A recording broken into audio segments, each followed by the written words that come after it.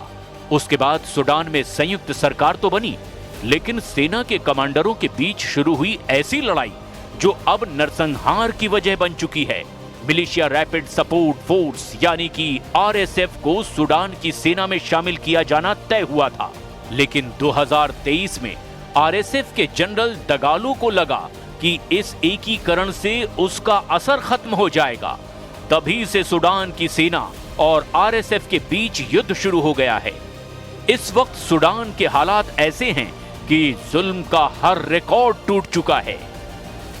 Hospitals, schools, as well as private properties of people, houses have been ransacked and burned down.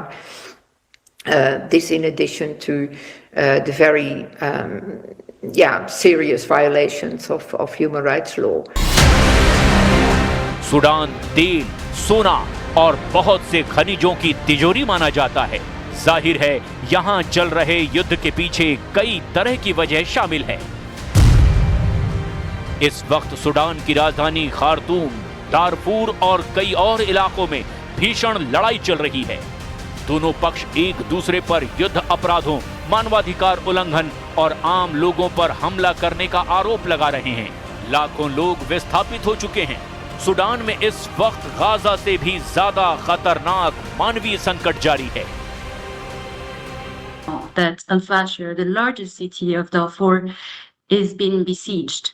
And when I say besieged, I actually mean physically besieged, with the berm surrounding the city, with starvation being used as a weapon of war, with every single request to send humanitarian assistance into the city of Al-Fashir being rejected.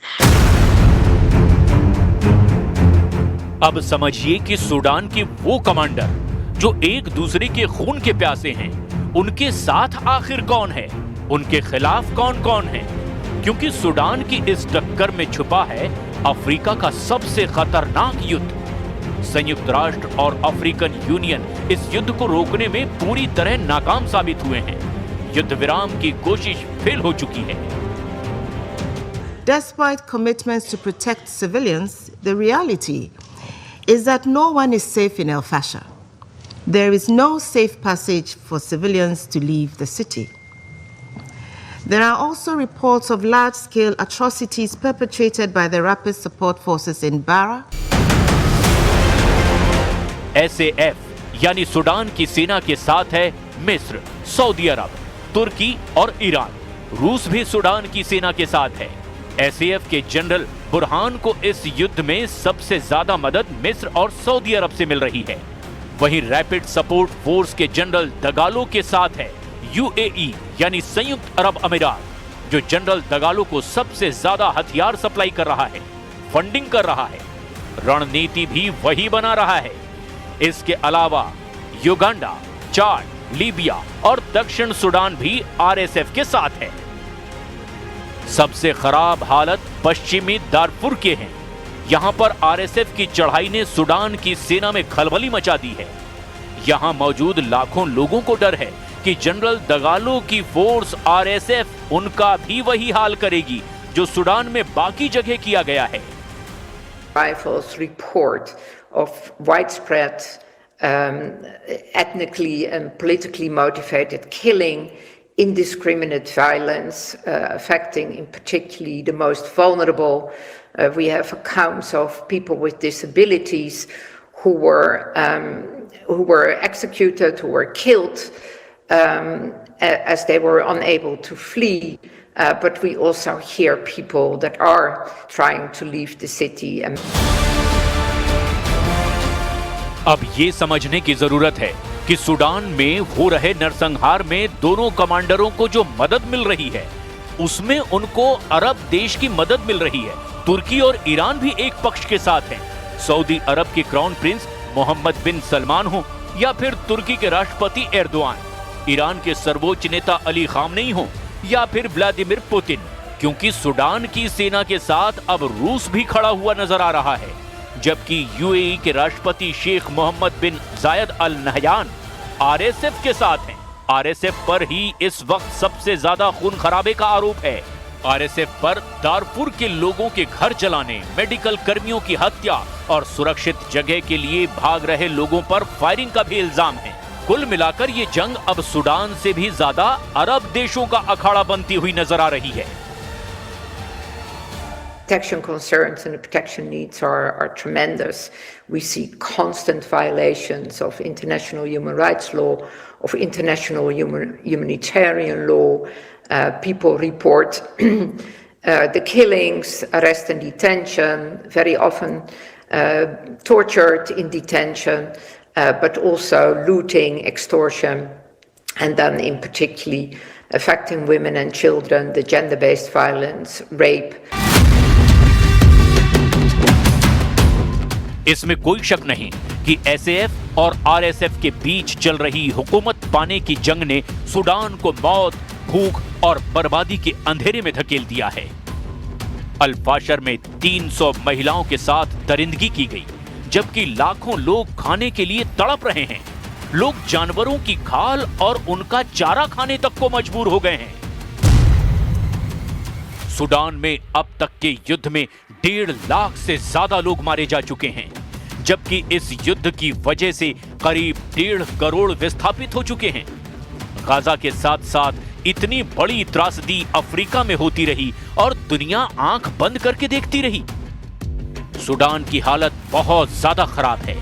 एक तरह से संयुक्त राष्ट्र ने भी अपने हाथ खड़े कर दिए हैं, क्योंकि सुडान के 2 जनरलों के बीच सत्ता की लड़ाई ने इस अफ्रीकी देश को नरसंहार का सबसे बड़ा फ्लैश पॉइंट बना दिया है। Given the cataclysmic violence in Al-Fashir, states, especially those who have influence over the parties to the conflict, are put on notice that unless they act quickly and decisively, there will be more of the carnage and bloodshed and the atrocities that we have already witnessed. The Security Council's arms embargo is clear. The provision of continuing military support to sustain parties committing serious violations must stop. अब ऐसे में सवाल ये है कि Donald Trump Sudan को लेकर क्या करने जा रहे हैं?